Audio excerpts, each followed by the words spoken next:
Bring on. Bring on. Bring on. Bring on. Bring on.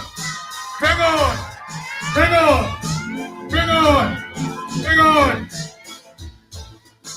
Good night to Brooklyn. Well, here what we go take down the pace a little bit with this one, and then we go get on real bad.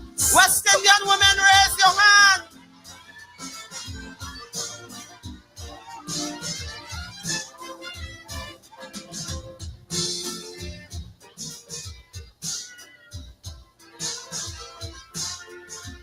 Hear this.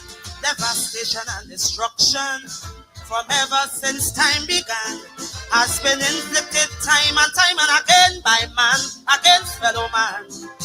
Yet man wouldn't learn from history. It makes him more violent, producing deadly weaponry with nothing but evil intent. So the war could never be over. Peace will never be seen, long as man in his quest for power keep destroying fellow human beings. Fellow human beings. I'm telling you, nobody, oh nobody, when you really think of it, nobody wins a war, because the agony of defeat will linger.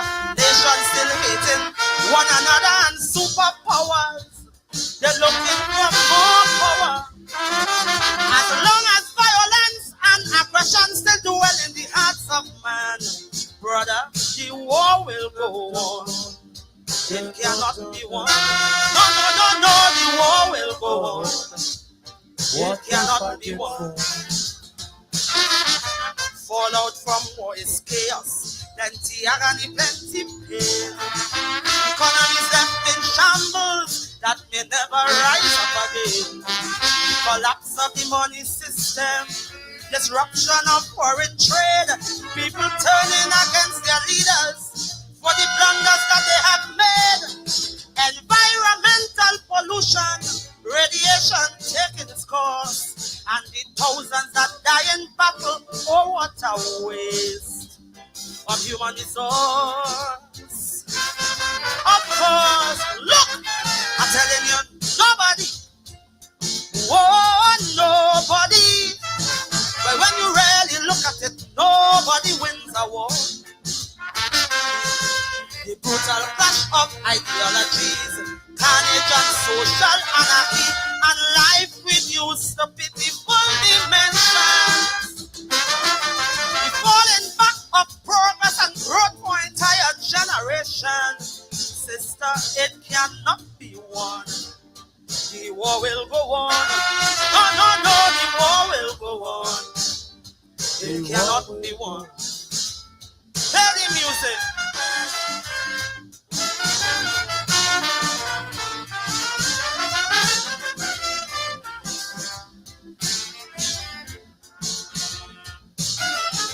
War is just like a racket. It pays dividends for a few. But what does it profit the masses? I mean laymen like me and you. While the leaders playing their chess game, using the masses as pawn with political propaganda, the massacre still goes on. The soldiers, they never started, but they give their lives easily, while the leaders are in a safe place working out strategies. So you see, I know nobody, oh nobody, but when you really look at it, nobody wins a war. It has stayed the passage of history with the blood of the weak and the mighty. Great cultures vanish completely. Look, war can create and destroy political boundaries as it goes on. Brother, the war will go on. It cannot be won. No, the war will go on. It cannot be won. The object of war is simple. Just conquer and take over. It doesn't matter how many people get wiped out in the massacre. The enemy must be vanquished. The battle has to be won.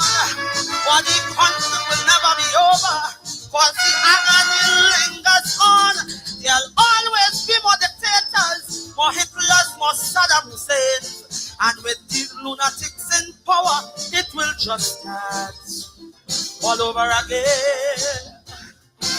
And again, I know nobody, oh, nobody.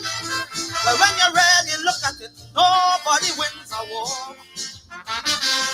We need a spiritual revolution to stop this brutish aggression.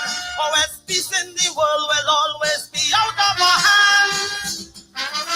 As long as the quest for wealth and power still live in the hearts of man, sister, the war will go on. It cannot be won.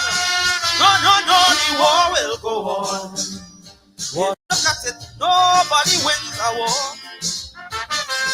It has stayed the passage of history with the blood of the weak and the mighty. Great, great cultures vanish completely. Look, war can create and destroy political boundaries as it goes on. Brother, the war will go on. It cannot be won. No, no, no, the war will go on. It cannot be won. The object of war is simple. Just conquer and take over. It doesn't matter how many people get wiped out in the massacre. The enemy must be vanquished. The battle has to be won. But the conflict will never be over. Cause the agony lingers on. There'll always be more dictators, more Hitlers, more Saddam Husseins. And with the lunatics in power, it will just start all over again. And again, I know nobody, oh, nobody. But when you really look at it, nobody wins a war. We need a spiritual revolution to stop this brutish aggression. Always peace in the world will always be out of our hands. As long as the quest for wealth and power still live in the hearts of man, sister, the war will go on. It cannot be won. No, no, no, the war will go on. It cannot be won. The war will go on. Peace in the world. The war will go on. We need a spiritual revolution. The war will go on. Lord, put a hand, save the children. The war will go on. Man fighting against man. The war will go on. What we fighting for? The war will go on. What we fighting for? I'm coming back.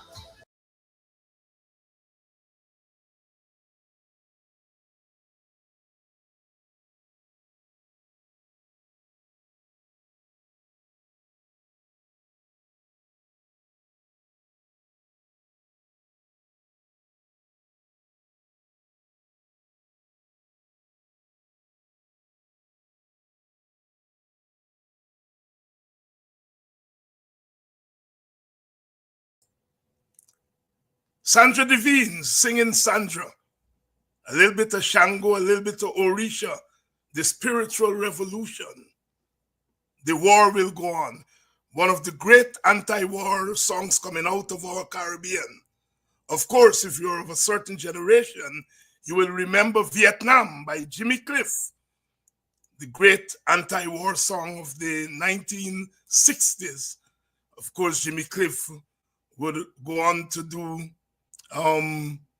many other signature songs, but Vietnam, anti-war song. And the anti-war song of Calypso, singing Sandra, the war will go on. We come tonight with war looming in the Middle East, again and again. When will it end? Nobody wins a war. Nobody wins a war. We have a war in Guyana, an economic war, a political war. We come on air tonight. Baby Skello, who sang that song, is now in jail, charged with blasphemy, and the magistrate remanded him to jail without bail. Even the PPP people, Priya Manik Chan, and the lawyer at GCOM, they ask why the court jailed the man. They should ask the Attorney General and the Commissioner why they hold the man and charge him. I hope you all seeing the logic. I hope you all see some of my friends today, some of my friends are today condemning the PPP. 5 years ago, they joined with the PPP to say they see rigging. And they refused to acknowledge for 5 years the PPP rigging. And they put the PPP in power. And today, when they see what the PPP has turned to, they're now calling for Ali to resign and the PPP must go. But they enabled the PPP. 5 years ago, when we are saying, look, the PPP rig, they said, no, Mingo rig. And they put the PPP in office. Now the PPP put in licks on them. And they're calling for things. Sometimes in politics, we are too cute. So the PPP condemn Skello, lock Skello up.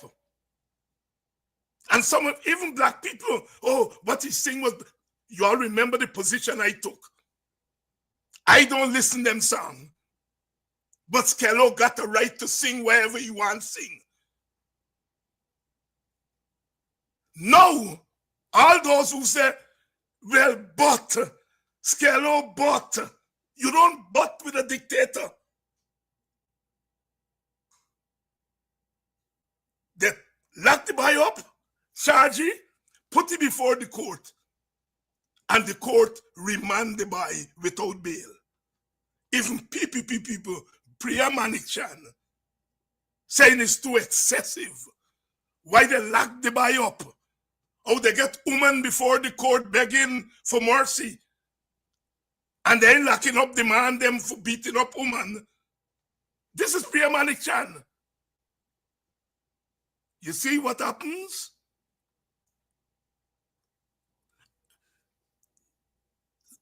A few of us, only a few of us. You see, in politics, you got to be very careful. I don't listen them kind of dirty song, them though.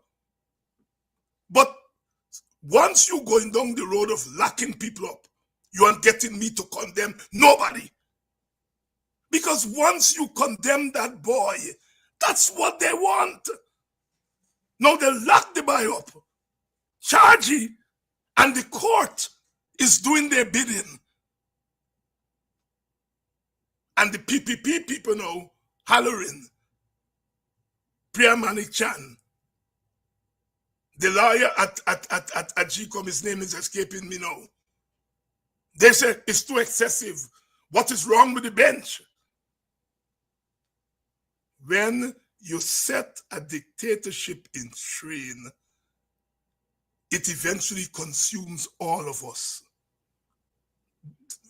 That's what Martin Carter said. All of us are involved because all of us are consumed. People today, a certain newspaper does write riveting headlines, editorial, sorry. All those newspapers, all of them, in 2020, refuse to acknowledge that the PPP rigged its way into power.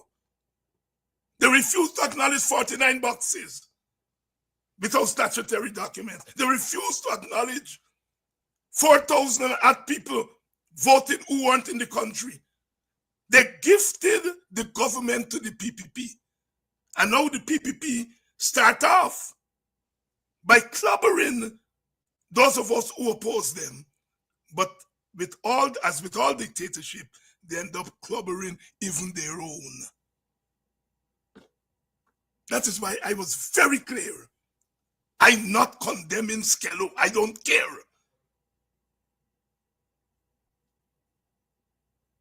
Because that's what they want. You condemn these boys. You said these boys wrong. And they use that as a justification. Now, the little boy remand to jail. And the commissioner and the attorney general going to say, they have no control over the courts. I'm warning you all. The reason they jump on people like me every day, our preaching race and so on, is because they know what I preaching is the right sermons. The right sermons. They know that. And they want to shut people like me more. They're okay. But the nice Negroes. They're okay with the nice Negroes. They don't like Africans. And we are being Africans, standing up for the dignity of our people. They know that some of our people sweet skin. They don't like being called racist. And so they talk with both sides of their mouth. Oh, Skello should not have sung that, and Skello should not have sung this, but that's what the PPP like. They don't like when you shoot straight. Good evening to you all. We come on air tonight. War in the Middle East, war in LA, war in Guyana. We come on air tonight. The AFC said today that it's willing to re-engage the coalition. It's willing to re-engage the coalition. Is it a case of pressure bust pipe? Is it a case of pressure bust pipe? Sometimes in politics, we got to be very careful. We got to be very careful. We saw over the last 3 or 4 days a string of dissidents, PNC dissidents, calling now for unity. I'm very clear. They spent the last 2 years undermining coalition unity. And now they notice the thing slipping away from them. They call for, I glad they call for unity. I have no problem. They're my friends. They're my friends.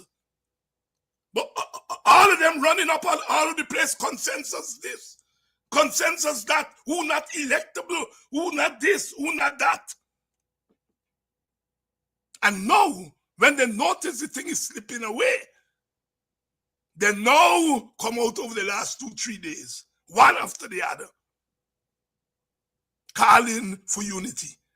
And apparently Nigel and the AFC here, and they said they're willing to re-engage. My point is that what they tell Nigel and the AFC over the last 2 days, they should have told them that a year ago. Again, me story straight. I invite Nigel and Aubrey to Buxton, and I called them on the stage, and I stood in between them with a hand in the air. I was very clear. The WPA was very clear the direction we had to go.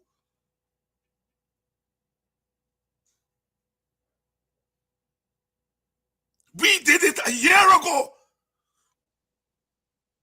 You see, if you tell people day in, day out, inelectable, after time the people repeat what they hear the leader say. So I am glad that eventually they get sense. I hope it's not too late. I hope it's not too late. Sometimes in politics, you gotta look beyond your nose. You just don't look. History moves in a certain way. Sometimes it deal you a bad hand. Sometimes it deal you a good hand. Sometimes you deal your hand in between, but you have to understand the flow of history. And to understand that Norton didn't elect himself. Norton arose through the flow of history. History is what took Norton there. And if anybody is to blame, it's history. But we end up blaming he. He not this, he not that. And after time, people on the ground start repeat it. And they start look at the place for salvation. And it's sinking to them now. I hope it's not too late.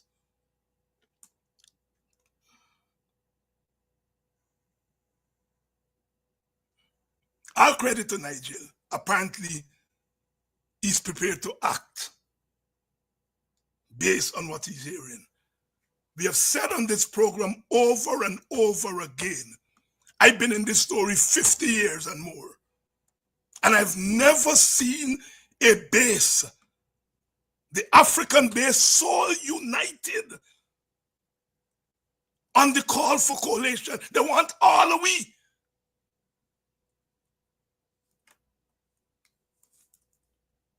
They want you go and arguing for position. It is not that you shouldn't argue for position, but that's not what people want. People want you to find common ground. I've said it over and over again. The AFC said they meet with all the third parties, small parties. They never meet with the WPA. On behalf of the WPA, we forgive them. We forgive whatever the snobbery is. Whether we in the WPA get kokobe, whether we too black, whether we too radical, whether we too country, whether we are scrapers, whatever it is that they treat us like a wicked leper, I forgive them on behalf of the WPA. We catered for them in our plans. They did not cater for us. Short-sightedness. This political terrain belongs to all of us. Even if there is one Guyanese who said, WPA speaks for me, that one Guyanese deserves to be at the table. When you kick the WPA out the dance, you're kicking out that Guyanese out the dance. How the hell can you say you're Democrats and you start by excluding? I'm talking my mind tonight. If they're not hearing, I'll tell them I say. I was waiting for them to come back on board to say what I'm saying now. I grew up in a village, and I always hear old people say, black man contrary. Black man contrary. You watch your enemy with their heels on your people's heart, on their chest. And you're arguing who's going to be the presidential candidate. You need to argue about what is the strategy to remove those boots from your people's chest. If you feel for your people, as I do, as we in the WPA do, you put your personal and your party priorities aside and ask yourself, what are the priorities of those black-faced people? Because their faces are black, some are brown. They're sufferers. And you are suffering them more by walking the whole world before you come and deal with business. I hope it's not too late. I hope it's not too late. And I want to thank you all black people. I want to thank you all opposition supporters of all race for not relenting. Stay on them. And this is not just about AFC and Nigel. because AFC and Nigel were enabled by sections of the middle class, enabled by some of the PNC dissidents. They were enabled.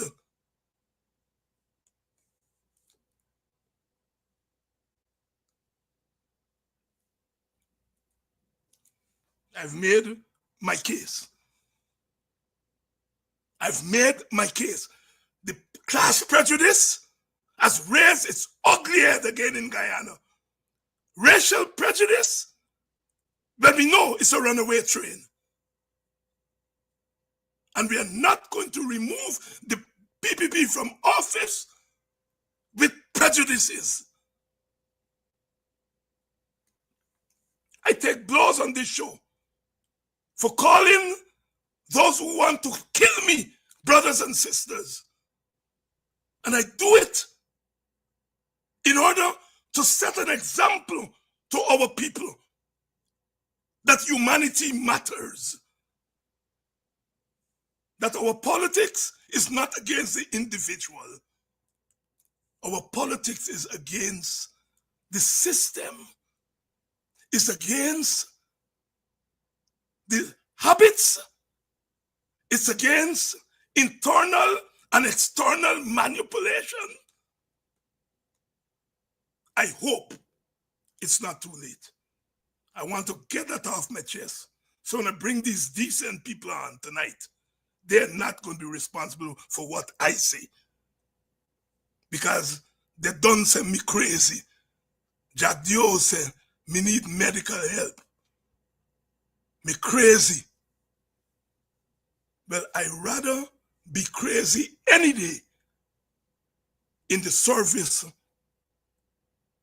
of poor people, ordinary people who don't have a voice.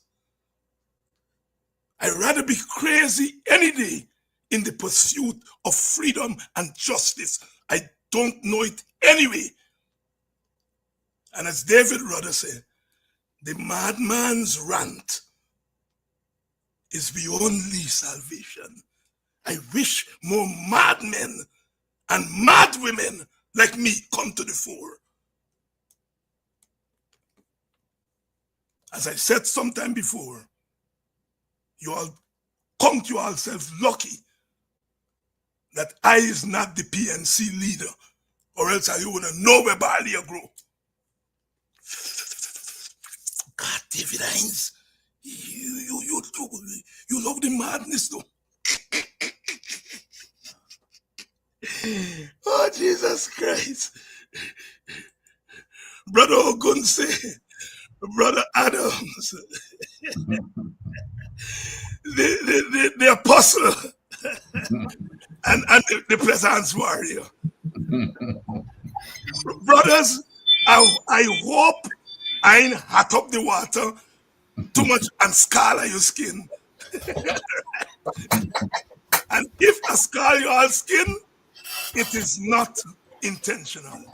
There's so much happening. Skello got locked up. Like you know, the coalition now like he catching himself. Gita Chandan resigned this morning by afternoon. They throw her out of parliament apparently.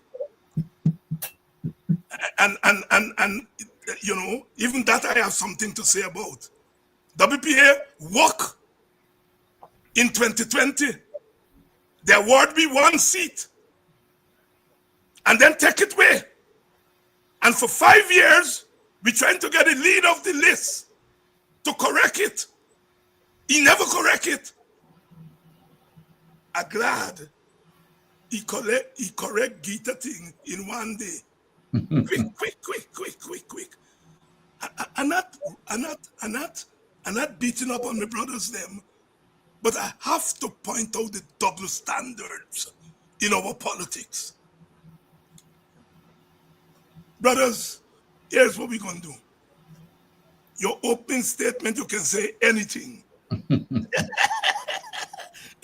Anything within the context of what I have been discussing and what you may want to discuss.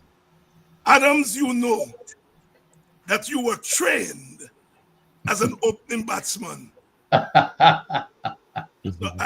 you got open tonight, boy. Talk to us. I don't know. Good night. Good night, my colleagues on your panel here, Dr. Hines, and good night to your listeners. Yeah, I forget what an opening batsman used to do. It's been such a long time, but you made your case, Dr. Hines. I think you've made your case for me. Um, and of course, I'm in a little bit of an awkward position to address some of the things. All I can say, and I've said this on your program, let not let us not start to rejoice.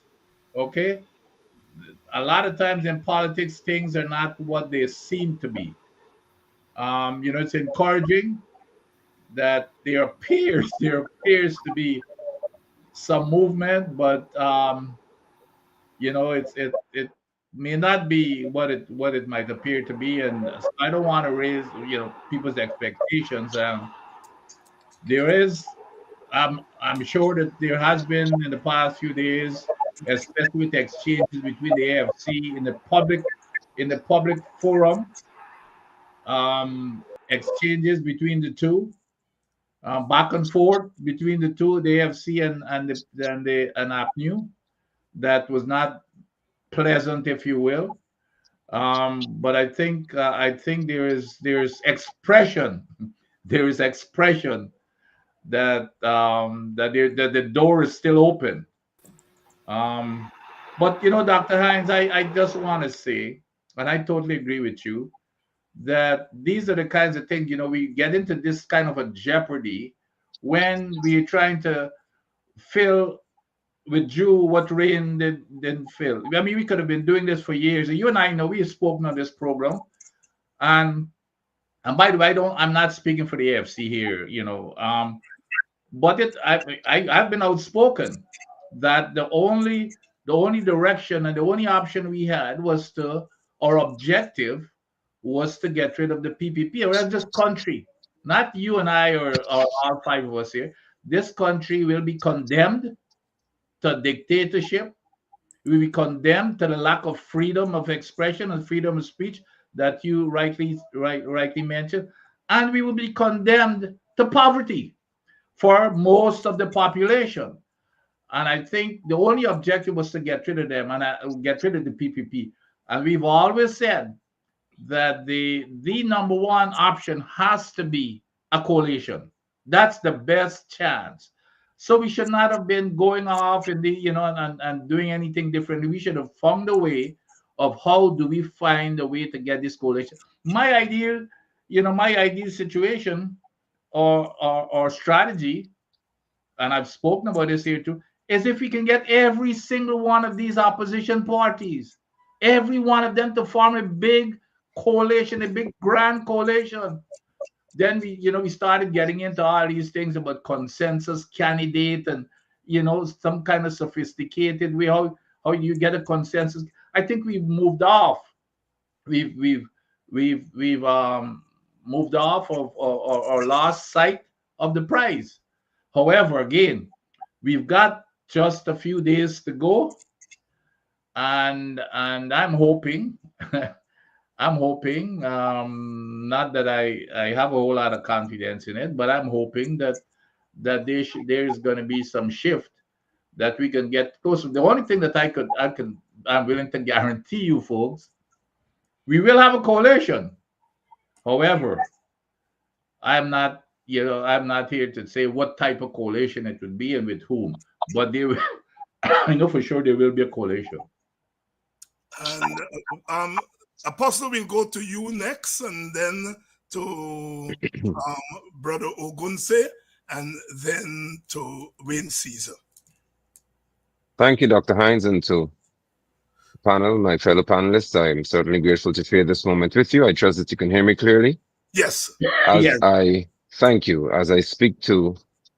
Well, you've touched on so many quite salient and critical points, but I think that at this time, although baby Skello situation, as he's called, is so important, it goes back to governance and the need to have very, very strong and healthy governance in our country, good governance in our country. Because to observe that there is now apparently religious law in Guyana, it's a dangerous path you're about to take on. And I'm speaking this from the premise of one who is deemed to be an apostle. When our constitution gives us the right to propagate, which is to spread our religion, our religious beliefs, it inevitably can include condemning another religion, depending on which religion you're from. Islam has terms like infidels in it. Am I to think that if somebody classifies me as an infidel, I have a right to go to the court and have the person charged with blasphemous libel? That term stemmed from actually Britain, where you were not allowed to speak against the church, not Hinduism, not Islam. It was about the church and the deity of the Christian faith. It found its way into our constitution, and it's very archaic. And for the first time I've ever heard of a guy who's being charged for blasphemous libel. Like, as I said, a Muslim is in trouble if he calls me today an infidel. But it seems as if this is going down the path of seeking to please just one group. And I would dare to inform that Hinduism, and I will say this sometimes painfully so, that I have to do this in 2025. Hinduism is not an ethnicity, it's a religion. It is a religion, it's not an ethnic group. However, because the predominant population of Hindus in this Guyana happen to be of East Indian descent, it seems to be that that's the path we're going to take in reference to pleasing one set of people. And what is even more tragic is that offenses that do not normally garner bail would be that of treason and, I think, murder. How do we include this to being equivalent to the two? That's one thing. And I've said it has a lot to do with now the need, and here I will transition quickly, to have good governance in our country.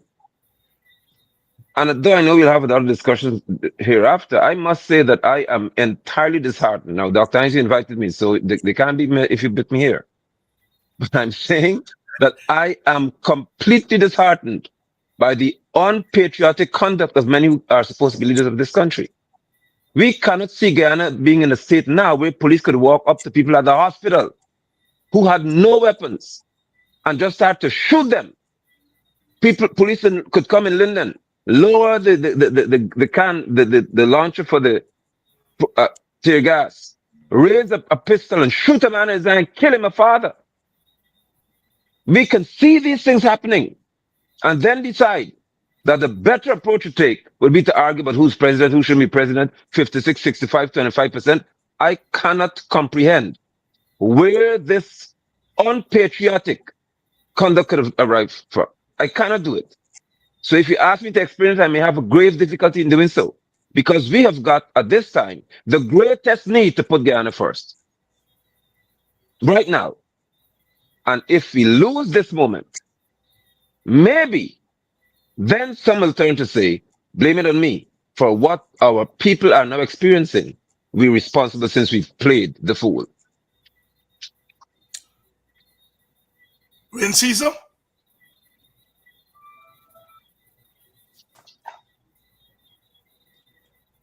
When? Dr. Hines, I think it's Brother Ogunseye and then me.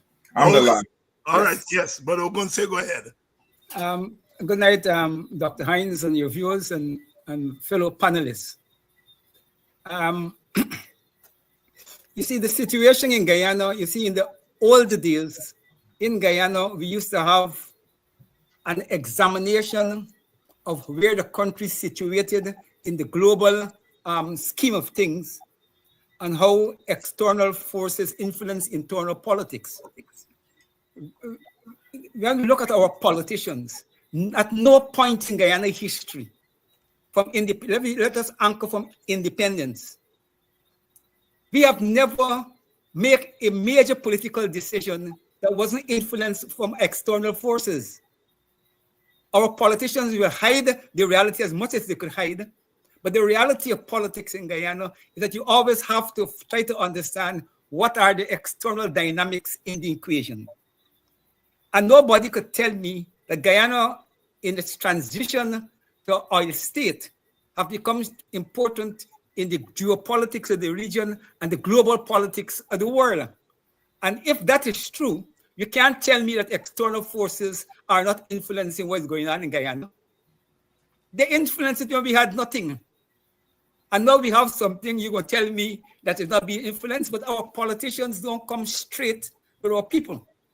And therefore, when we look at their behavior, well, it's boredom. Well, not boredom and jargon, because boredom jargon was fought in ideological context. So you know the various positions externally, the external things, and they analyze how these things operate. But you look at the young politicians on politics in the last 20 years, there's no discussion, okay, on those critical aspects of politics, and people get the view that our political actors only act simply on what happened domestically.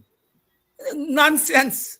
And that is why, if I'm to analyze our difficulty to move in a coalition, I have to invoke that. In 2015, the AFC came along to a coalition, the benefit from it. The coalition was renewed in 2020. Now, with oil, the AFC announced a new approach that they prefer we have a hung parliament rather than we have a coalition government. Now, that is a major political shift, and it is duty of them to explain and to justify it. I have never heard a justification of it, of any significant thing, just heard a preference. And reading into that, I could only say that the AFC, in examining the fact that Guyana become an oil state, the impact of that oil on social and internal dynamics, the class, and new classes are being created with oil money, whether we like it or we like it, not whoever in government. So those are realities. They are close, like the PNC and the PPP, they are more close to the external forces than the WPA. We have no direct connection with the Americans or the British or the Canadians, but they talk to those forces. And those forces are under more pressure than the WPA in trying to conduct their politics in a way that the external forces appreciate. And sometimes in doing that, it comes into contradiction with the logic of the local politics and what is demanded here. Because I can't believe that our leaders doesn't understand the position of our constituents. It is not lack of knowledge. They know it. They know it. But it's different vision, at least from the AFC and the president of the AFC, because they're the one who break away from the old vision of coalition politics. The PNC stuck the ground. Okay, it doesn't mean that the PNC is not also influenced by external forces, but in terms of this particular discussion, it's the AFC who bring a newness into the equation, and they are the ones who ought to explain it. But that newness, even if there's a merit in it, from their point of view, it doesn't satisfy what the masses of the country perceive as what is necessary to defeat the PPP. And finally, we're only talking about elections like though we in any proper elections. We are in elections that are likely to be more likely to be rigged than be free and fair. The chances of it being free and fair is very slim. Therefore, you have to talk about a post-election struggle. And I'm telling you, parties, this is not if the parties who go to these elections tell me that they're going to mobilize the people, PPP rig the elections, and they're going to walk away and tell PPP, all right, you're going to take over, they themselves going to find their own supporters and run out of town. So when we fix in leadership, we have to fix leadership not only in terms of winning, but in terms of if you lose, or what is necessary in the context of if you lose to defend your people. So you got to get a leadership that is still and prepared to struggle. You could get a consensus candidate is businessman, so he lose the election, the PP, threaten his business empire, he withdraw and he left the masses, he gone away. When you need now the real test, I'm going to stop now. At present in Guyana,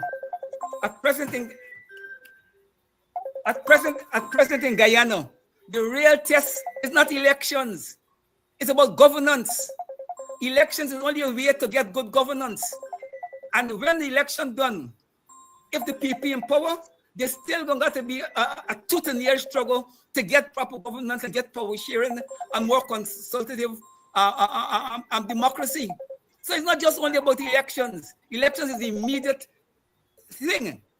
But to deliver to your constituents and to save the country, you have to prepare for post-election struggle that is unprecedented in the history of the country, and it may be more problematic than any other time in the history of this country. You have to get a leadership that is steel for it, because the PPP is clear. They're not going to budge an inch, and they're going to shed whatever blood they got to shed, they're going to prepare to shed it. That's Let me ask you a direct question that I asked your co-leader here last night. Somebody phone, please turn it off. Whose phone it is?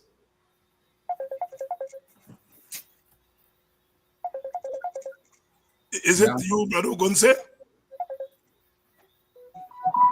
I'm on the program, please. No. Lord. Go ahead, Wayne. All right. Good evening, Dr. Hines, Apostle Nigel, Eliakim, and Dr. Adams, and of course, Brother Ogunseye, and all the freedom fighters present here this evening. It's good to be here. Look, I've gotten the opportunity to hear everybody speak. Apostle, you borrowed 2 minutes of my time. Dr. Adams, you borrowed 2 minutes of my time also. So I'm going to make it short. Okay. I'm going to come from an opposition perspective, because there's a lot of people who have questions about the opposition. And I have been doing my analysis. And based on what I am getting right now, I believe that the opposition is extremely strong. You look at the PNC, okay, the AFC is having some issues, but when we talk about the opposition, being not as strong as people would like it to be, we need to go deep into our analysis, okay? Because you cannot say that from a holistic perspective, because the WPA has already taken their position, okay, coalescing with the PNCR, all right? But what I find to be very interesting is that these new parties, and Brother Nigel, you're a part of it. Yeah. Okay, you have the VPAC, you have the Honorable Simona Brooms, and you have other small parties that are putting themselves, coming together as a unit. And to me, that only strengthens the opposition. Okay? I am seeing 100% democracy playing out on the side of the opposition, because look, these small parties are not just sitting there. They are asking the pertinent questions. And that is important. A leader is not just supposed to walk into a seat. He must be vetted. Okay? And I am seeing that on the other side. Look, let's not worry about defections, because we look at the PNC and we see that a certain amount of individuals would have defected and went over to the PPP. Let's do our analysis here. Let's ask ourselves the question. Number one, who are these individuals? Number two, what are they bringing to the party? All right. And then number three, over the last 5 years, what does their body of work look like? And when I look at that, I see absolutely nothing. So, what's the impact? The impact is the optics. Okay, the optics can show one thing. Okay, but in reality, it can be something completely different. So when I look at the opposition, okay, and some of the things that people are saying, it's merely speculation. And that can come from the PPP propaganda machine. So we need to stay on task. And all of you guys made some excellent points. Okay, we need to stay on task. I believe that the opposition have this election covered. I believe the nervousness is on the side of the PPP. Look, guys, let's look at issues. Let's look at issues from a holistic perspective here. The opposition has a vision for Guyana. It has a vision for the people. The PPP has had 5 years in oil producing Guyana, and look at the condition of our nation. All right? Elections is not won by propaganda. Elections is won on the issues. And once the opposition continue to press on the issues, this can be a cakewalk. Now over to you, Dr. Hines. I think Brother Ogunseye, let me add him. Yes, Brother Ogunseye. Before I move on, I want to ask you a pointed question that I asked your co-leader last night. What drove your party, the WP? I'm part of it. But what drove your party to very early,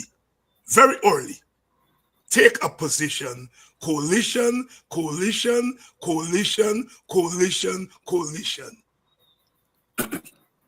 Because the WPA we have around for a long while. There's no party in the recent post-independent history that went out to build a multiracial constituency, and we had some success in the civil rebellion with Walter and so. But we saw that constituency disappear. I remember in 1992 at a meeting in Kitty, you had a multiracial crowd. African and Indians hugging up, and WPA wins, all races win. A lot of people felt that WPA could win the elections, but our hard assessment was that we couldn't win given the polarization that we have seen, that Hoyt and Jagan was able to make it into a two-party race, and by extension, African Indian race. But we have hoped that WPA could come out with enough seats to probably a credible showing. That didn't happen. That is 92. And every single elections post 92, literally, the voting behavior is literally the same. Indians are demonstrated clearly. They don't want to be governed by Africans, and Africans don't want to be governed by Indians. And we recognize that there is these realities that have to be addressed and can't simply be addressed by elections. It got to be addressed by constitutional reform to end winner take all politics. Okay, and then when we look at the PPP's domination in the equation, we had seen the PPP rule from 92 onward. So it's not that the WPA position on the PPP is not the first 6 years of the PPP government or 10 years of the PPP government. The WPA position was not what it is today. The WPA position on the PPP is a reflection and objective assessment of a party who have been continuously for 23 years in power. And then now we get an extra 5 years. And bearing everything in mind, the WPA quickly recognized that given the entrenched nature of PPP domination in GCOM and the whole country, the oil money and all kinds of things, the chances of defeating the PPP outside of Grand Coalition is very slim. So for the WPA, our analysis of what was necessary is clear. That the best chance is the Grand Coalition. We're not political gamblers. There's also outside chance in politics that you could upset, things go other way. But we think what is at stake in Guyana is too serious to go for gamble. The country have not changed, and I don't like to say these things to suppress young people. But nobody, no party, never go after the young votes like the WPA. At every elections, young people vote exactly like the old people from both sides of the divide. And then they're going to do the same thing again. The country is in fact a worse situation. This is going to be the most polarized election in the history of elections in Guyana. What is going for the opposition is a change in demographics, where the PPP, unlike early elections, they ain't got an easy road to 51%. But they control the Venezuelan votes and all the thing. Unless the opposition got a way to neutralize that, we're in plenty of trouble. That is why for the WPA, why we committed to defeat the PPP in the elections, because that is the easiest and the less painful effect. We got post-elections on governance, whether the coalition will win or not. And if the coalition win, we're going to fight them on governance. Because unless they don't change the governance structure, then we deem generations of Guyanese to what happened to me for 50 years. Brother Tacuma Ogunseye, co-leader of the WPA, it's not whether you like Norton or the PNC. All of us have our problems with the way big parties operate and so on. But it's a matter of doing the analysis and having the presence of mind to know where your country is at the moment that determine how you move. Let me read this for you all because it's quite interesting, and I want you all to think. Here is Minister of Education Priya Manik Chan. She has questioned the decision of the court to remand Daniel Wharton, also known as Baby Skello, for portraying a Hindu deity in a vulgar manner through song. I'm quoting here from Priya. The bench needs to be consistent and sensible in its application of the law. We are jailing someone for mumbling or trying to sing something offensive against a female goddess, which was terrible and should never be encouraged or listened to, and which I personally condemned. But failing to address speedily domestic violence matters, where women are at the mercy of the court. Failing to address matters of cyberbullying, where women's nude photographs are published online without their consent, and other truly egregious crimes against women. I truly hope Skello has a lawyer who will have this odd decision reversed in the High Court, the minister said on her Facebook. Commissioner on the GCOM, says Gunraj, a lawyer by profession, took to his Facebook page to express similar sentiments. And I quote, "The remand of Baby Skello is unnecessary and excessive. His attempt at music was undoubtedly blasphemous and disrespectful, but refusal of bail ought not to be used as a penalty." These are two PPP people. These are people who I don't normally read what they have to say. And I'm reading here from iNews, a PPP news outlet. Gentlemen, as you hear these two persons talking about Skello, what's going through your mind? Starting with you, Doc. Look, I don't know about you and the rest of the folks here. This year, when I don't listen to Priya or trust anything that they say. Where was Priya? And this is not about Baby Skello. This here is some fundamental freedoms in this country. Where was she when, for example, our brother Ogunseye, when he was hauled to jail for saying something that I think the world would have thought that it was innocuous. It was just regular speech. Where was she when they've hauled like over 100 young black men put them in jail with terrorism charge? Right now, where was the outcry for that?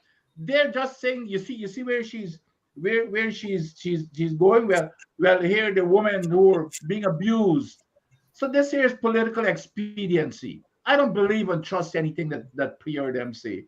We cannot, that doesn't impress me one iota. Where have they been for 5 years when there was been all of this suppression and discrimination against the same set of people for the same set of reasons? So Priya and them don't impress me. This year we're getting up to the political times.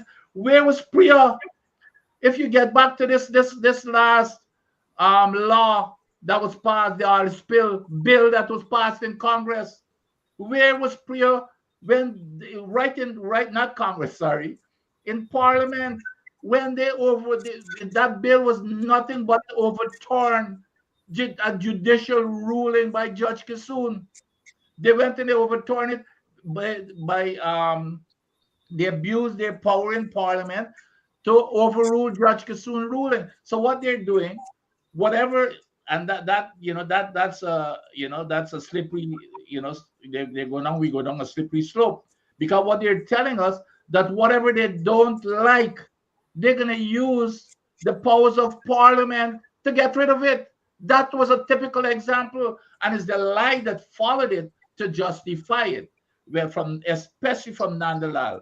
Nandalal said it had nothing to do with Judge Kissoon's ruling, but in his argument, and I wrote a letter here recently. In his argument, he said, "Would you want us? It would be irresponsible for us to stand with such a ruling." He said that, and he made some other comments. So it was a deliberate attack on Judge Kissoon's ruling, and they abused the powers of the Parliament to overrule Judge Kissoon. So Priya and them don't impress me, because Priya, no. This is experience here.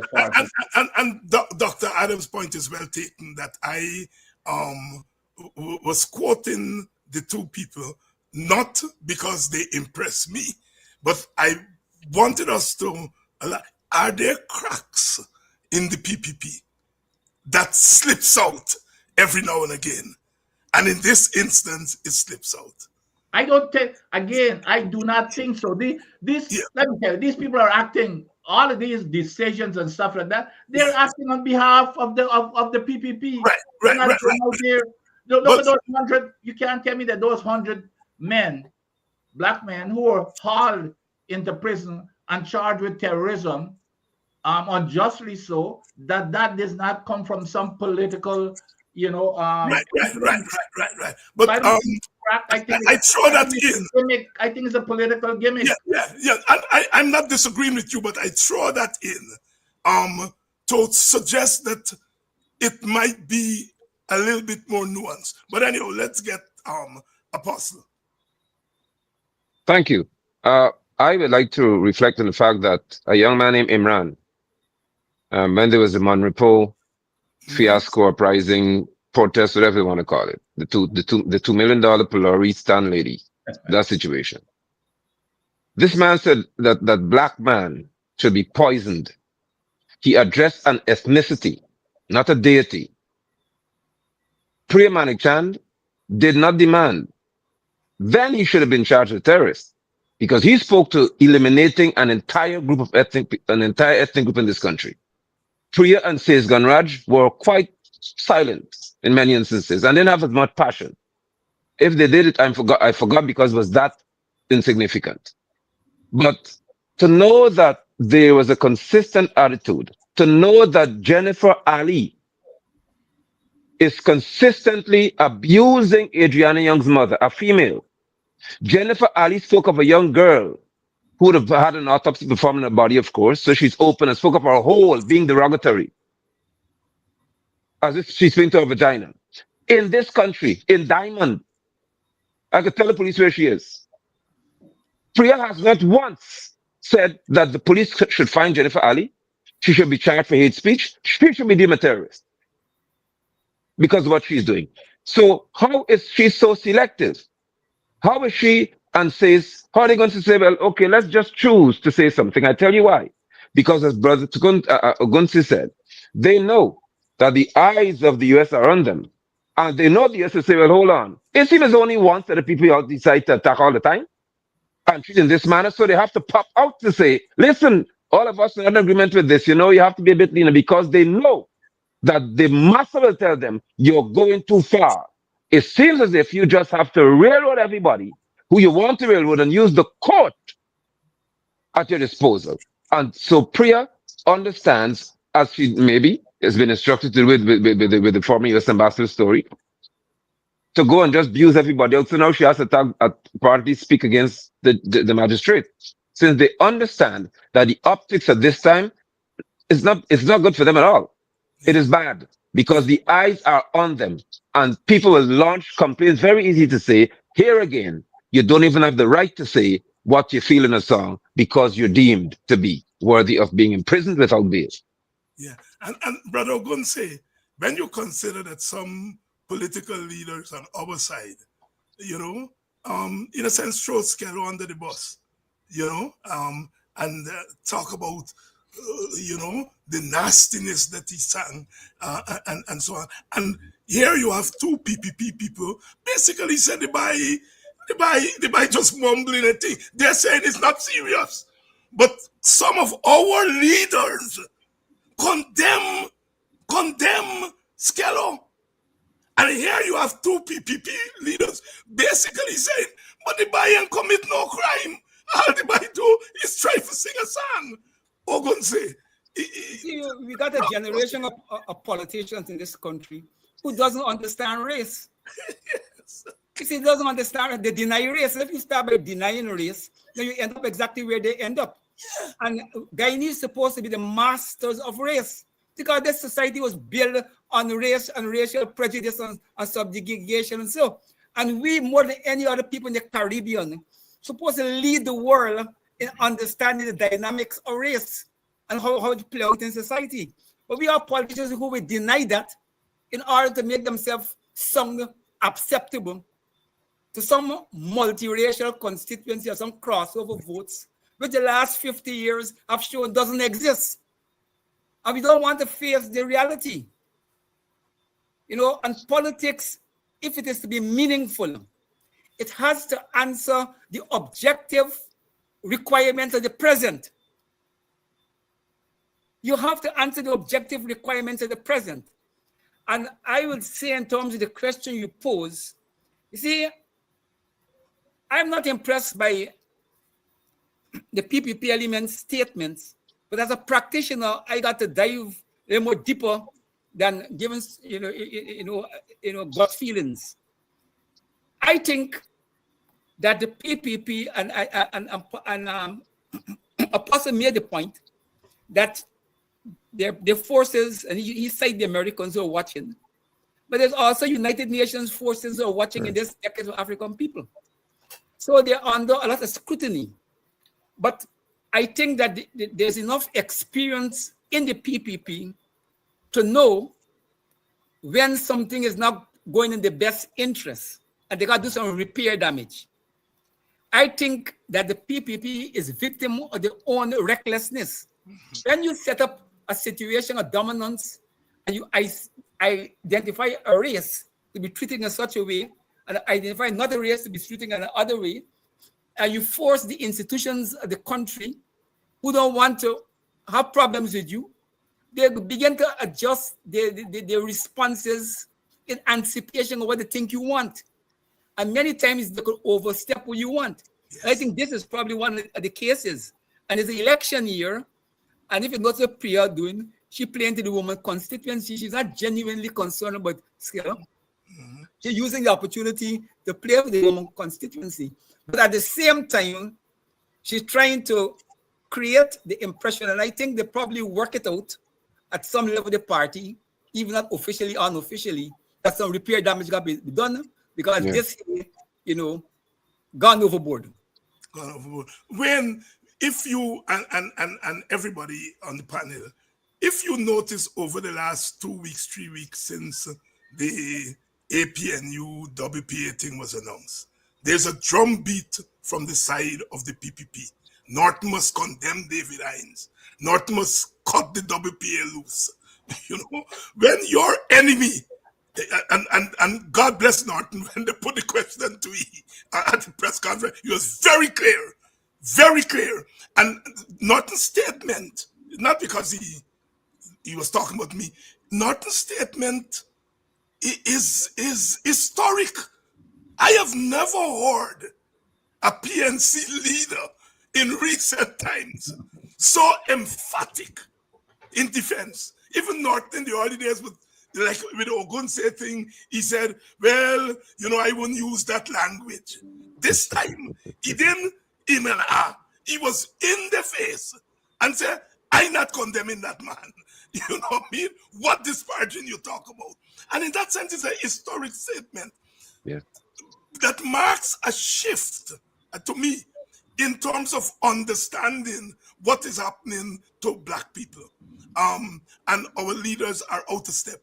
And the fact that the PPP is trying to tear apart this four-man party from the PNC says that is something this four-man party is keeping alive that is upsetting their plans.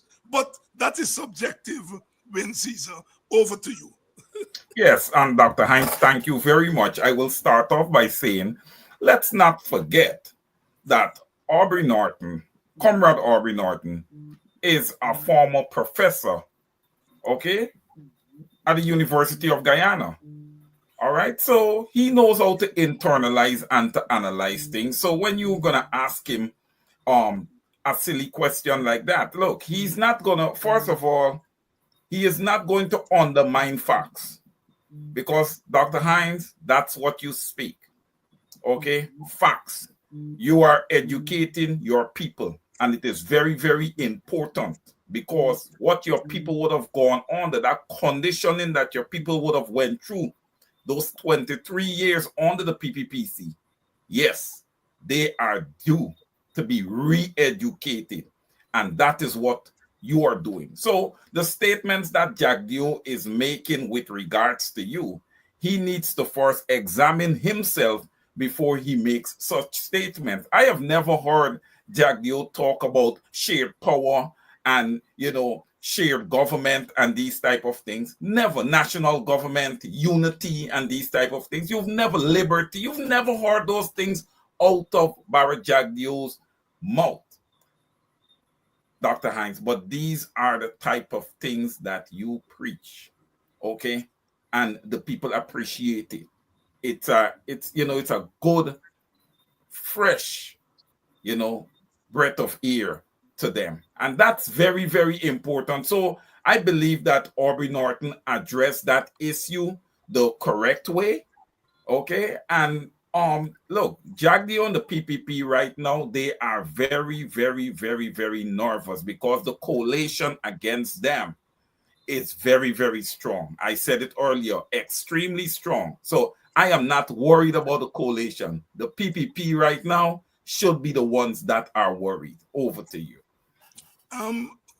Brothers, we can't not talk about the phenomenon of the defectors crossing over, because again, we've always had crossovers. We've always had people, PNC people going over the PPP.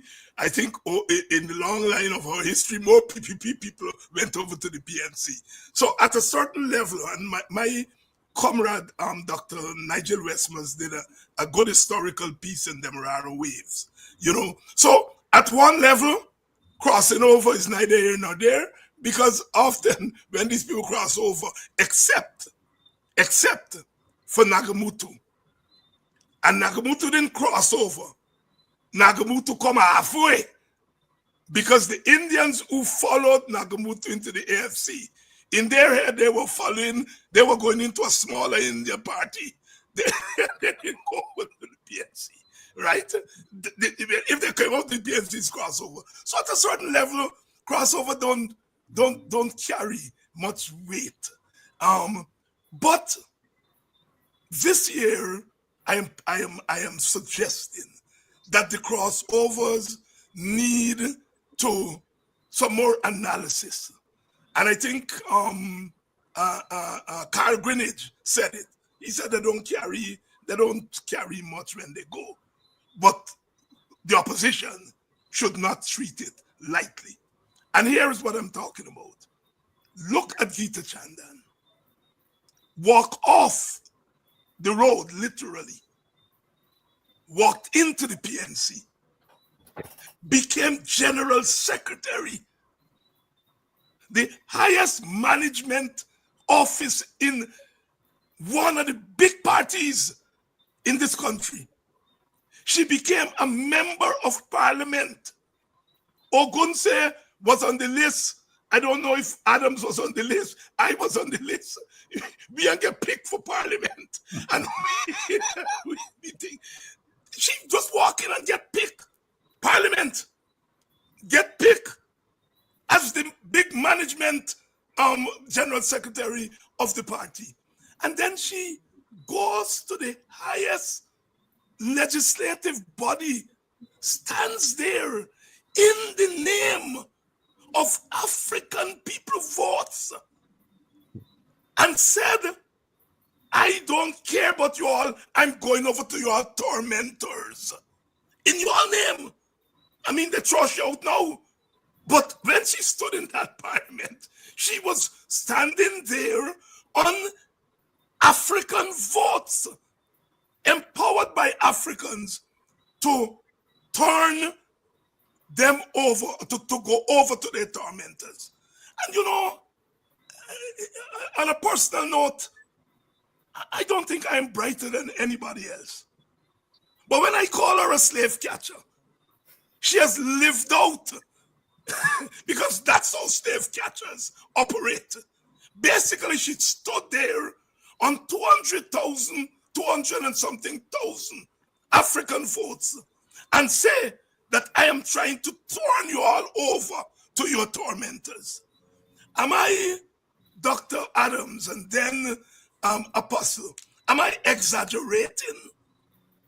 No, you're not. And I'm hoping that this year is a lessons learned in the way that these folks are brought in and put into position. Again, I think we've got this belief that just to show an Indian face or a black face in these parties, it somehow generates interest from a political standpoint. But I think we've got, so I'm hoping that this lesson, because when you do that, and as you rightly said, Dr. Hines, the folks who've been there, who've dedicated themselves, who strongly believe in the ideology of the party, you sidestep them, and then which means that you're discouraging the hard workers of the party that has made the party. So we've got to, hopefully these are the kind of lessons learned as we move forward. But here is the crux of it, and I mean there's no question. I think you said Carl said that it's not it's not that significant in terms of bringing over vote. I really do believe that. However, you still cannot take it lightly. Okay, and I probably have been around longer than most of you guys. I've seen more elections than you guys, and let's face it, elections in Guyana are grounded in race. Period. And that's why elections are always close. It's grounded in race, and what is going to happen is who gets what we have got to do to make sure that we do is to get the maximum turnout.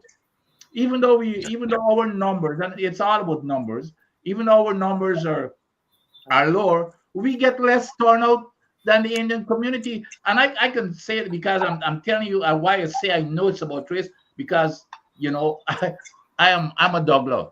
I've got half of my family who's East Indian, and half of my family they're blacks. So I know the thinking, and it's not that people are not looking for the better party that can cross that racial line. The two races, the black folks do not trust, and because of the history, they do not trust an Indian leader, and the Indian leaders and the Indian people do not trust a black leader. That is why, if you remember, let's go back. The AFC, when they decided to run for the very first time, I think it's 2006, The AFC were able to obtain what is it, like 7 or 8 seats. Yeah. That was unheard of. And you know why it was? Because the people were looking for another party to bridge that racial gap. And they had Ramjatan and Trotman. Trotman came from the PNC, Ramjatan came from the PPP. And that made a difference in the very first election that they ran. So Guyana, this election will be no different. That core PPP group, which is predominantly Indians, will go for the PPP party.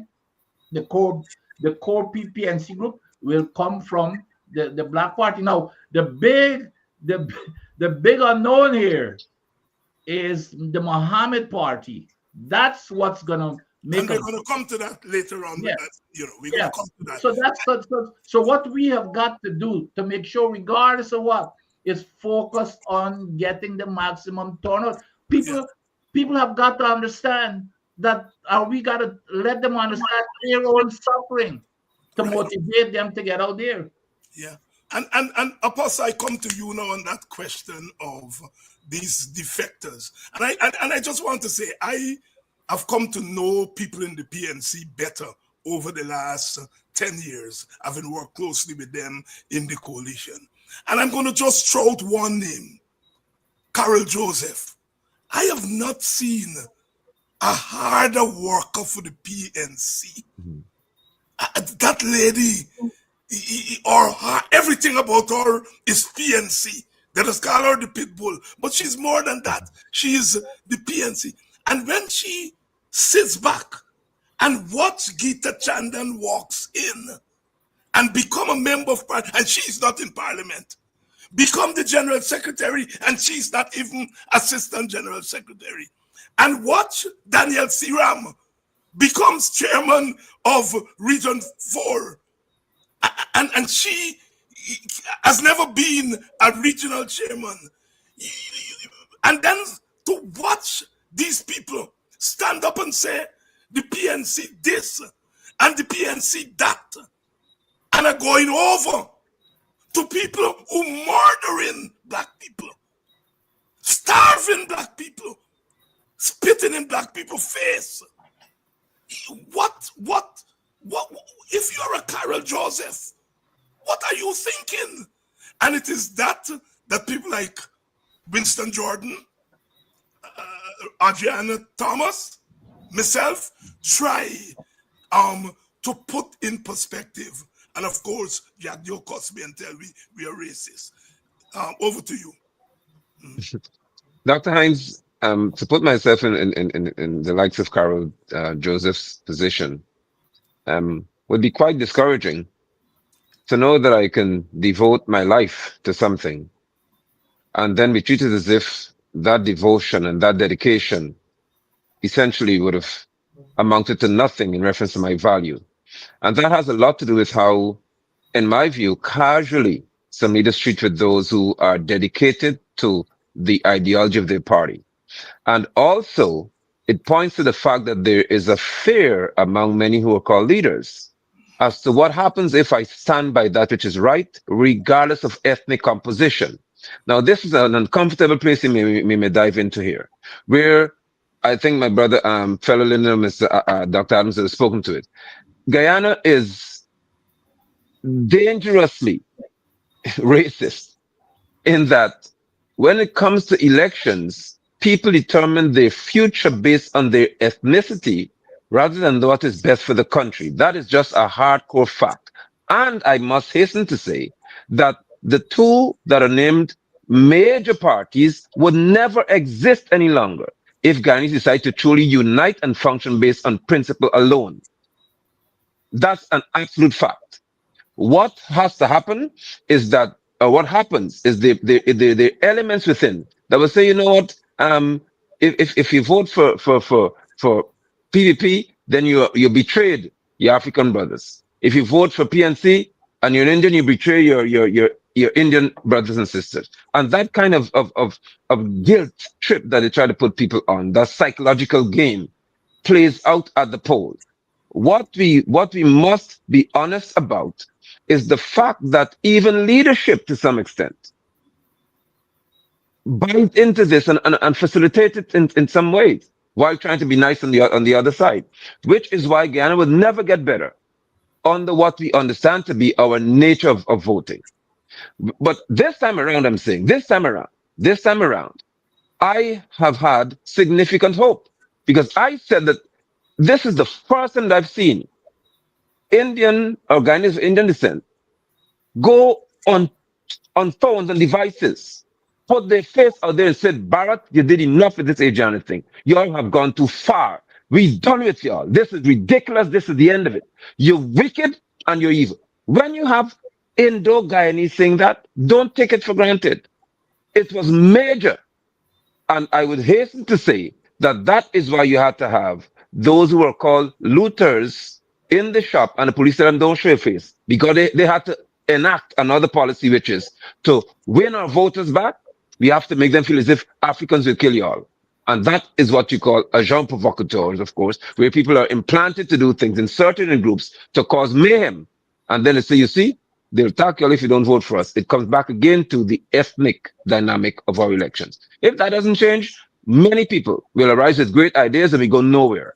And it takes the youth of this country and others to say, this is enough. Now, please permit me for 1 second to talk about Gita and the likes of Gita. Gita is a disgrace to anything called propriety. To know that she stood in the House of Assembly, on one side and could be so indecent to end her speech by disrespecting those who she should be representing, that alone tells me that she deserves to be in the PPP because that's what they speak about. Impropriety, they speak to impropriety, they represent lawless behavior, decadence. And what is worse is I saw her dressed in a red dress, sitting beside a man who was accused of raping and burglaring a little girl. And she stood right there to say, this is where I belong. That speaks volumes of what these people are. So with the most passionate plea, I would say, to others, defect as quickly as possible if you represent that ideology. Please go as quickly as you can. Let's see what you're made of. Don't wait until nomination day. Go now. Brother Ogunseye? I think because I'm wrong so long, there's a kind of realism in my politics and WPA politics. The country have not changed. In fact, it changed for the worse. And with the oil and the sudden interjection of oil money and the way in which the PPP is using the oil money, even before the oil money, we had a dilemma. You can't have a country where one ethnic group probably controls 65% of the wealth, okay, and another ethnic group must control 8 or 9% of the wealth, regardless of what is your economic or political philosophy. That is a recipe for trouble. It can't work. And we had that before oil. And with that evolution of the economy, it led, okay, to Indians feeling quite correctly a sense of achievement, a sense of we better than them. We know if we make money, they can't make money. And since they don't have appreciation of how history damaged us, you have that natural human element, because when a group of people begin to become successful financially, they engage not only in internal alliances, but external alliance. Money follows money and reinforce a situation. So even if you don't have the PPP, if somehow the economy developed the way it have developed in Guyana, you would have got some of the problems that we have. It is worse because the PPP encourage the uneven development and to make politics on the uneven development. And as I said, the problem for us is the winner-take-all system, the governance system. Yes. The reason why the PNC behaves the way they are, the PPP, well, the PPP is on the list, because for longest while, they had the numbers. They had the economy in their hand. The PNC out of government is a party that is half broken. And where they get their money from? Outside the African constituency, because the African constituency doesn't have a strong business class to maintain their own party.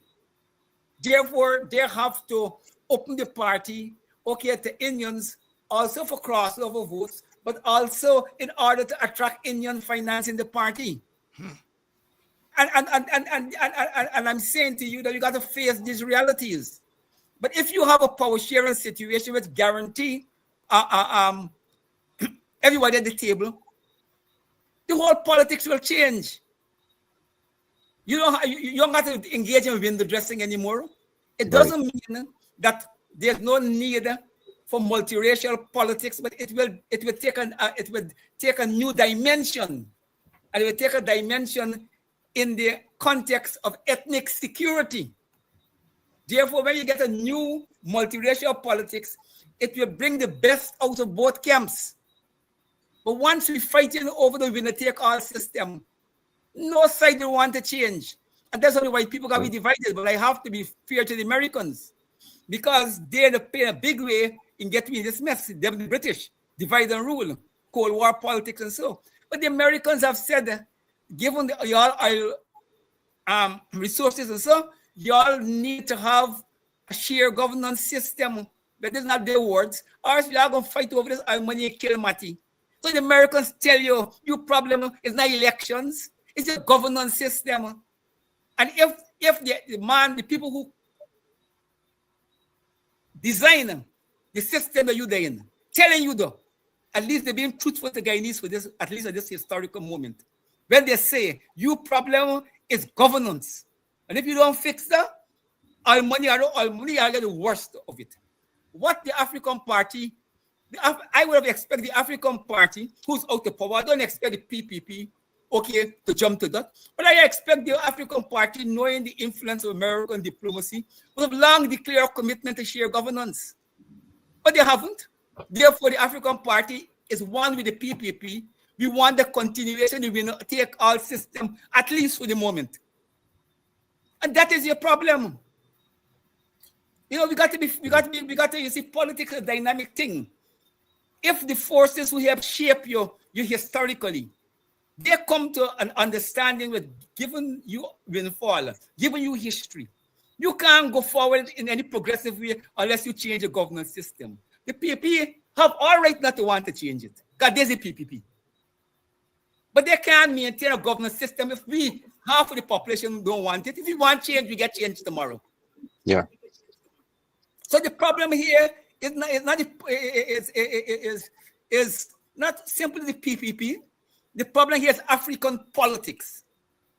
African politics has not been ethnically strong enough to use the ethnic dynamics to bring about political change, where Indian culture and Indian ethnic dynamics is being used by the PPP to enforce their domination. And the PPP. That's what you face. I mean, I don't know how I gotta be. My dear tomorrow, my dear, we're going to go to sleep and I'm going to wake up. I gotta tell you as it is. And the PPP practices ethnic politics without saying we are practicing ethnic politics. Right. Because it is bundled up in their worldview,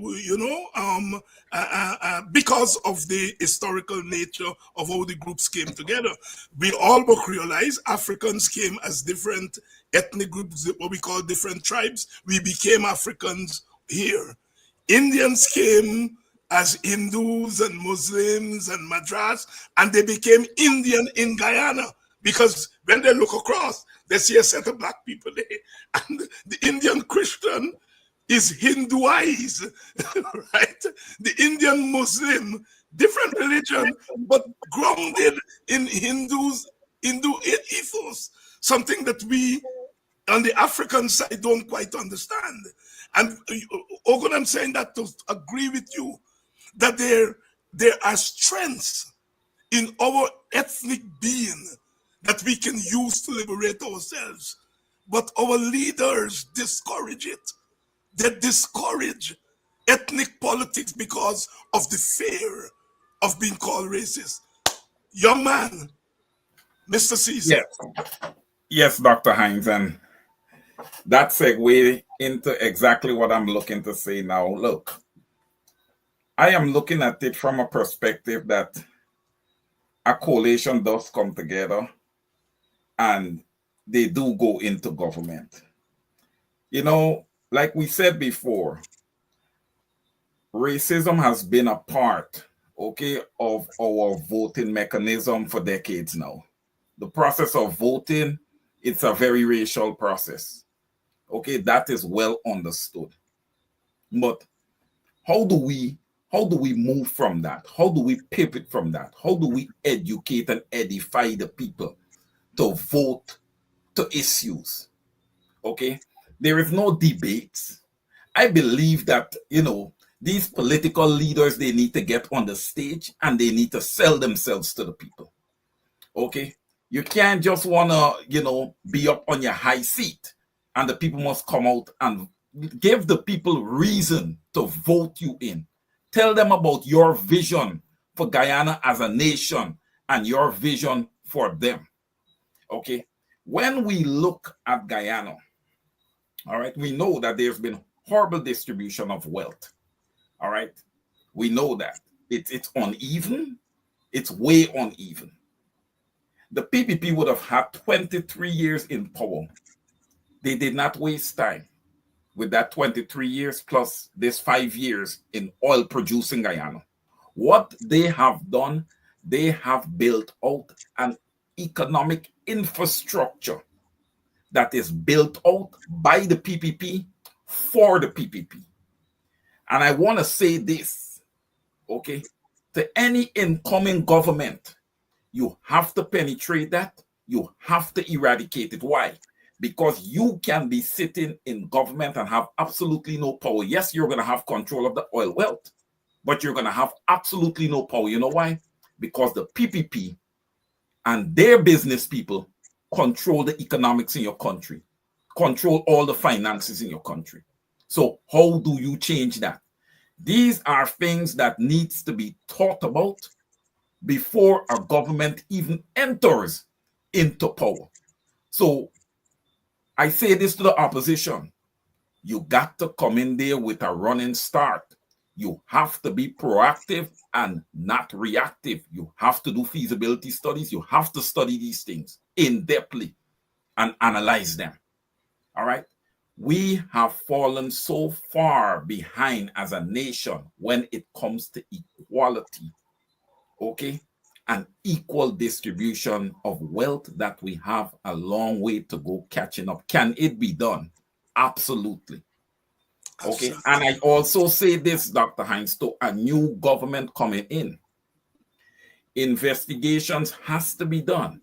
You cannot just come and sit down in government. There is monies out there that needs to be recaptured on behalf of the Guyanese people. Let's get started. Let's get it done. Over to you, Dr. Hines. And we cannot leave here tonight without touching on the Mohammed phenomenon. And I'm calling it a phenomenon. I know there are various perspectives on it. I myself haven't yet settled on a perspective because the thing is unfolding. Your thoughts on what is it we're seeing in this Mohammed phenomenon? I just want to make one quick observation. When Mohammed is speaking to Africans and Africans are complaining, they're not complaining about Norton. They're not complaining about Hines.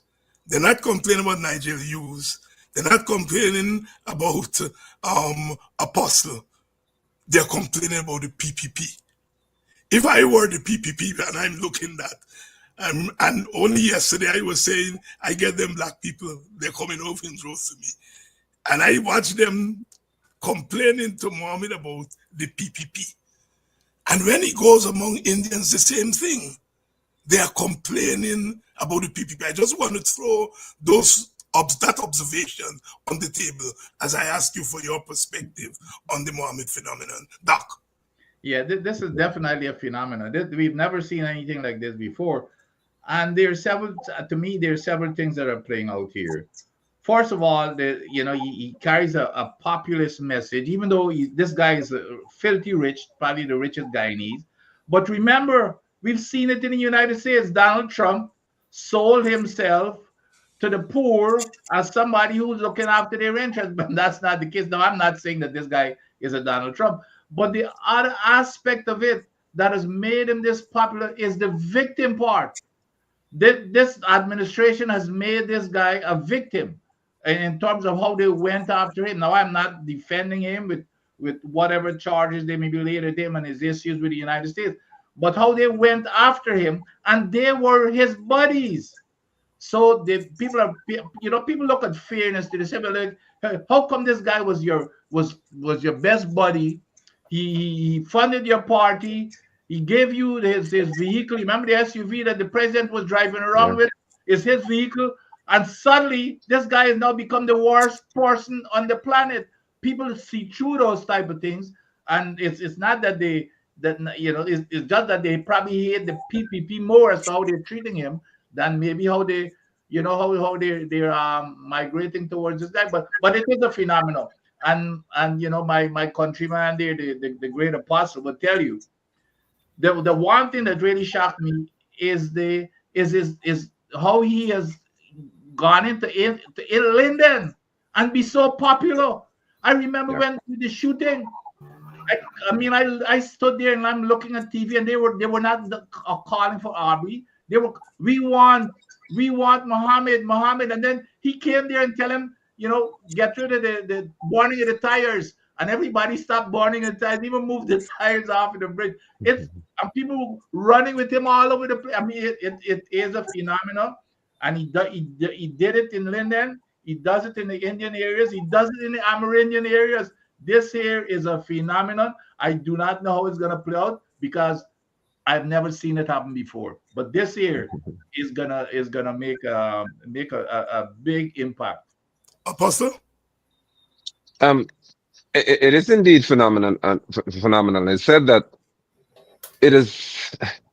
I don't think we'll ever see this again in 100 years in this country, where the Guyanese, instead of saying we want PNC or PPP, they say we want an individual to lead us. This person. They almost want to change our constitution to say we could have a presidential candidate that bids to run the country as a president, and then we have directors of whatever around the place. It has become so significant. And that has happened because the appeal is not from those who are politically informed, essentially. It's from those who call the uncertain voters, who's saying that we don't know where we go. Some of them have never voted. There's young people who just 18, 19, 20 say, listen, I don't have time with the PNCPP nonsense. But now they're saying there is a face to whom we can relate. One, there's significant, in their eyes, a significant degree of persecution that's unjust. Secondly, they're saying we have a hope to be like him, to be wealthy. And it seems as if when you become wealthy, but you're not friends with PP any longer, they'll do you the gods. So the attraction is coming from so many places. But I think more significantly is the fact that he began by being very philanthropic. And once he began to distribute to the poor and the needy, there were statements being made to the tune of, but how could you be doing this with your money? But the people wouldn't even take our money to do it for us.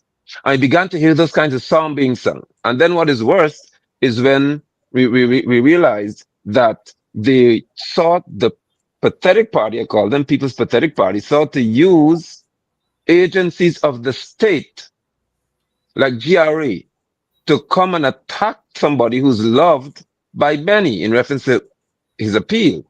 That's the worst thing they could have ever done.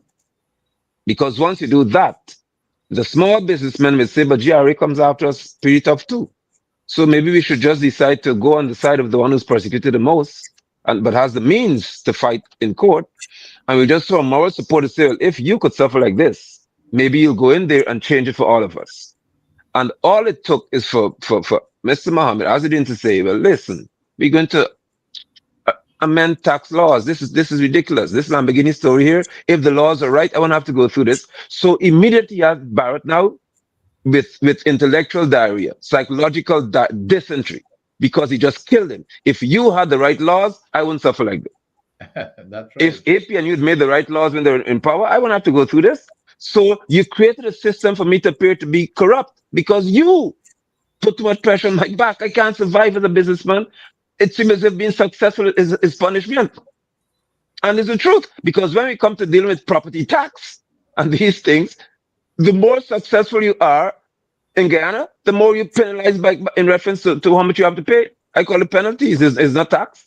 You kill me for being a success. And he has appealed and has generated an appeal.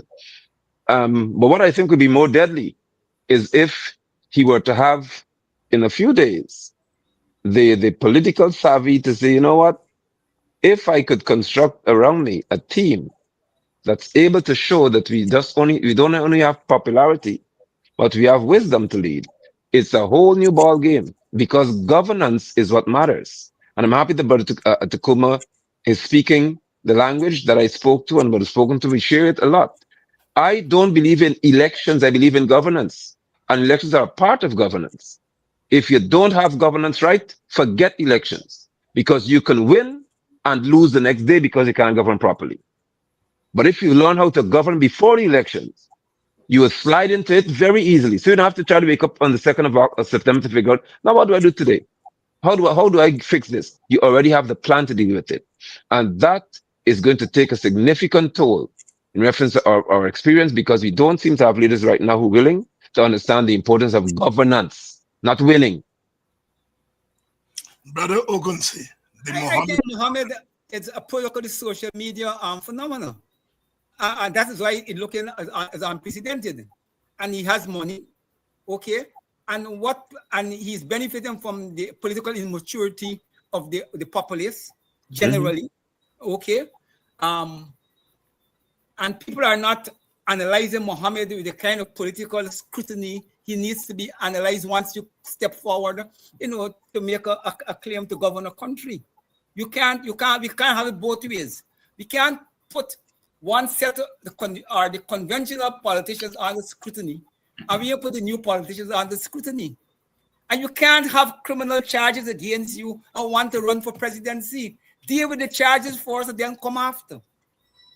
I mean, there must be some moral thing in your politics. But the population are not sophisticated enough to that. But the Mohammed thing, for me, unless he enter nomination day, I will not begin to think about Mohammed as a serious factor in the politics. There's a lot of gray area. Because remember, Mohammed and the PPP's problem was not an organic rupture between the family. It was something enforced by the family by the Americans, where the Americans call he shot and forced Jack the PPP. Either your government, or he. What are you going to do? And Jack Dio and the PP had to do the logical thing. Boy, brother, I hope you know what I know here. I got no problem. You got no problem. People see the big brother outside there. He's the one who creating problems to me.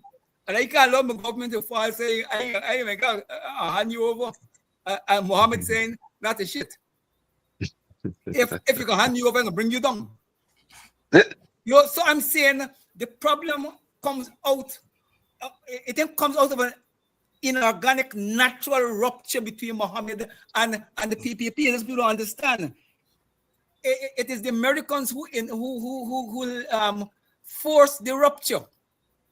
But at the end of the day, reality is reality. Unless he enters the elections, he's not a factor. And I would say, objectively, talking from our point of view as the opposition, if he enter, if you could pull in your votes, it will help us to beat the PPP. But the reality is, African voters are not as disciplined as Indian voters.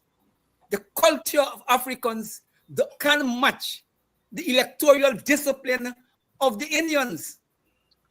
And I'm telling you, with the PPP pressure on the Indian community, they will force Mohammed out of that community. But he's likely to pick up some votes from the Africans who have a loose political culture. They're not a disciplined bloc as compared with the Indians. Therefore, if he pull African votes in this take-all system, he helps the PPP. That is the reality.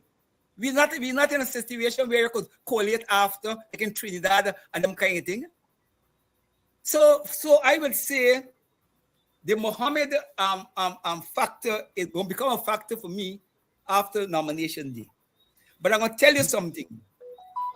it's going to the support of Mohammed seems to be having a deteriorate significantly when the campaign get going. That's the nature of the country. People say all kinds of things between elections.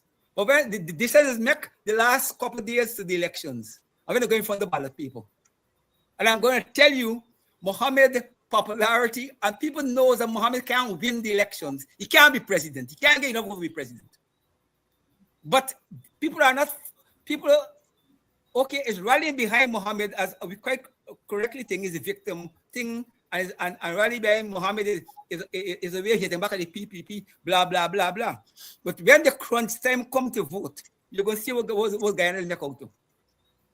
Doctor, sorry to come up, but I'm sorry for doing this, but I have to say this. Again, the phenomenon is that for the first time, you're hearing the undecided. That fact is said, say, you know what? First time I hear people say that. We don't care what crime you say he committed. We didn't care. We want it. Now that has put us in a serious spin of morality and all kinds of stuff. Where people say, well, if your friend could have 19 fraud charges, and the court could say you must face 19 for 100 and 19 fraud charges, but Ali have to say if you and Barrett say well, put him where you are, we ain't care. If they say, well, if Barrett could have sue, who sue, which sue, sue, we ain't care no more. When you get to that, that's another game where they're saying, I don't care, but crime, no crime, we want him. That's where leaders now have a chance. They're trying their best to say, well, no, turn in the direction of morality. People say, we don't care what you call morality. We want what we want. And on the ground, when you do that kind of groundwork, it's a difficult thing to spin the mind of someone who says that even in the face of what you call an atrocity, this is our choice. How do you deal with that? It's almost impossible to present morality to someone whose mind is made up to go in one direction. Doesn't work. It's not a reality until you vote for him. Don't worry, I go through all kinds of things in politics. If you think that Mohammed is a unique phenomenon in the context of social media, because we never had social media playing the role of playing up Guyanese politics. But I'm telling you, there were challenges to PPP power in the Indian community by parties like GUMP and all kinds of Hindu Muslim party. The important thing for Mohammed is that it's the first time in more recent politics that a person evolved from the Muslim community that have a potential chance to rupture the unity of the PPP from Jagan to Bharat, have been able to keep the Muslims and the Hindus together. This is the first time they're under real pressure and tension. I don't know how it's going to play out. But the first test is whether Mohammed will deliver his slate at nomination day. You know, let me quickly, just to touch on what the apostle said. I have heard the same type of sentiments that people are saying here. Are we gonna dare the authorities? We're gonna dare them. We're gonna put them in there, dare them. They're not gonna dictate for us because he's there. We're gonna dare them to do. We're gonna dare America, and we're gonna dare whoever we're gonna put them in there just to dare them, to show them that we are the ones who want him, not them. They're not gonna dictate for us who we should have. A unique rebellion. When Ceasar, you have a couple of minutes. The reason I want us, we have these shorts, which are very popular, but we have to end the program under 2 hours, and we have 2 minutes. Okay. All right. Well, let me first start off by saying that Azruddin Mohammed didn't get a great welcome from me on the political scene, okay, because of my profession. You know, I have to be independent in both fact and appearance. But that being said, I am not going to continue to attack Azruddin Mohammed. I mean, the people have a right, I believe, to choice. And listen, Azruddin Mohammed would not have been getting all of these people rallying behind him, you know, if for the most part, everyone in the opposition was executing their duties and on the ground educating the people. We would not have been hearing about Azruddin Mohammed today. But it is because of that lack of execution. And then look, what I do here, I am here for the Guyanese people. So it is whatever the people want. Okay? So I believe the Azzuddin Mohammed phenomena is going to continue. I believe also there's a phenomenon called the WPA, because I believe that party would have grown tremendously, and come elections, we are going to see that also. And brother Nigel, is involved with these other small parties. And look, I believe that, that is a safe road for Guyana to go down. Before, it was just the PNC and the PPP all the time. The people didn't have that variety of choices. And that is what is democracy. I know in the United States you have two large parties and then you have the independent party, but Guyana does not have to be the United States. Guyana is Guyana. It's a nation with less than 1 million people. I believe that the people have the right to choice. And I want to close off by saying this, and this is something that Apostle Nigel would have touched on. Look, Azzuddin Mohammed may not have it all together, but what I'm interested to see is the team that he assembles, what it looks like, because wisdom is very important. Not because you're wealthy and you've been a philanthropist giving a lot to people. It means that when you get into power, money is going to come flowing down. That's not how government works. Okay? All right. There's still a lot of work to be done, but thanks everybody. Thank you. And on that note, brothers, it's been quite a session here tonight. And this Friday night team, we didn't have any of the ladies on tonight, but we are going to correct that as we go along. We have a couple of ladies who are going to be on as we. Gentlemen, thank you all so much for a spirited discussion. And to you, the audience, nothing else but love all the way.